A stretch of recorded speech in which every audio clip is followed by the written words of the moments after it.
agreement.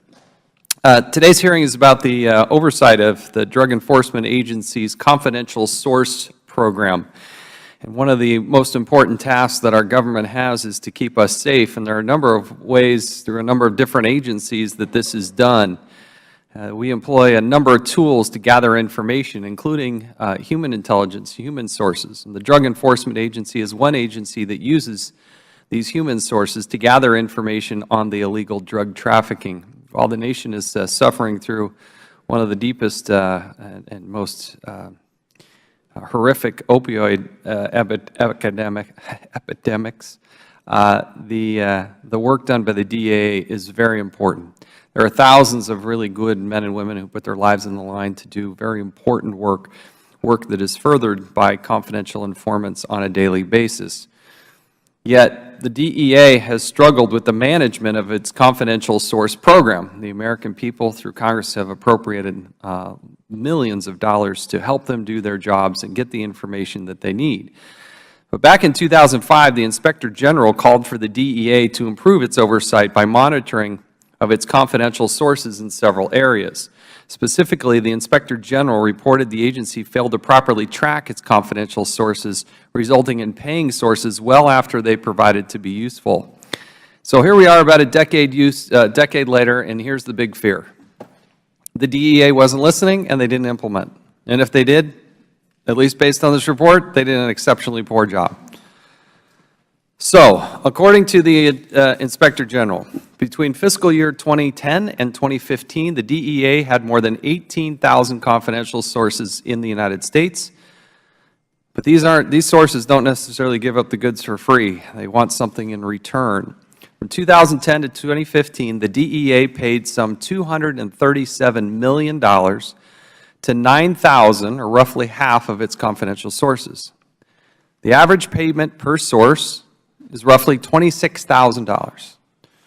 When an agency is spending taxpayer dollars, it must get the most bang for the buck. We ask these men and women to make decisions on what the costs of these types of informants might be.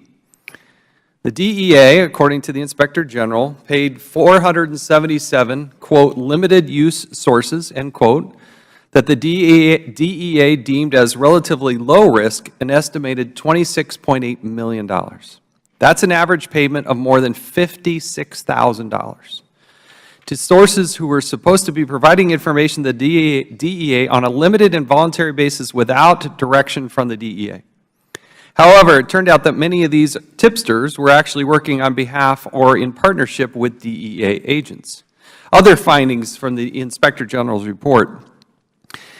This one just bugs me to no end. The DEA paid $1.5 million to Amtrak and TSA sources for information they could have gotten for free by going through the proper law enforcement channels.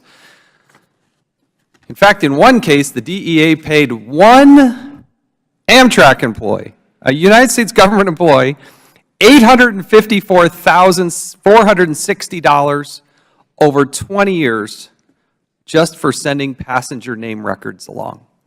$854,000 this person took. One person from Amtrak.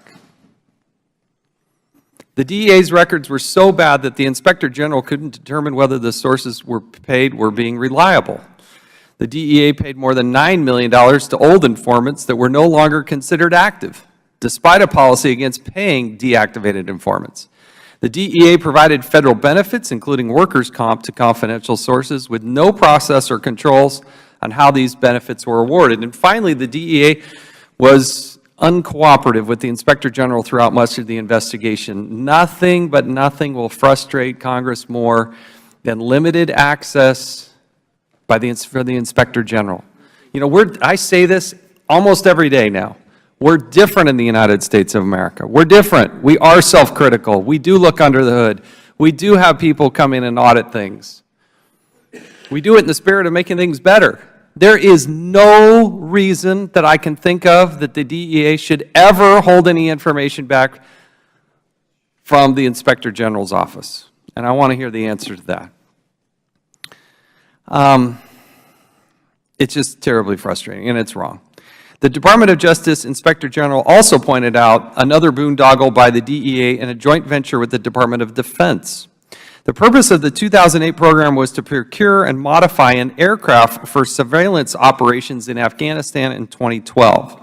After 8 years and millions of dollars wasted, at the last report, the plane sits in Delaware, inoperable, resting on jacks. The program has resulted in the government paying $86 million, 4 times what it was supposed to, for a plane that was supposed to be ready in 2012, and it's still not flying. In fact, it's projected to be ready in 2017 and will never fly the mission it was intended for originally in Afghanistan. Despite the program's delay and expanding budget, 14 senior managers, and this is what, again, we can have to explain this to me. Here we have a plane that's approaching $100 million that isn't flying, wasn't used in Afghanistan, and the 14 senior managers responsible for the program received a combined $1 million in bonuses. How can that be? How do you get a bonus when you screw up? How do you take $1 million out of the U.S. taxpayers' wallets and give it to 14 managers for a program that spent almost $100 million and doesn't work? We love the men and women who work at the DEA. It is tough. I have but a few times gone out with agents like this and our local law enforcement and watched them go through this. It is dangerous. It is tough. It doesn't get enough patting on the back. But ladies and gentlemen, we can't waste the American taxpayer dollars to this degree. Should we be paying for confidential informants? I think yes. Should we be giving one Amtrak employee $850,000+ to hand over a list of passengers? No. And that taints the entire agency, the reputation of the good men and women who work there. But we have to answer these questions, and we want to get some answers to this. So, okay. We'd now like to recognize, actually, Mr. Lynch, a gentleman from Massachusetts, for an opening statement. Mr. Lynch, you're now recognized. Thank you very much.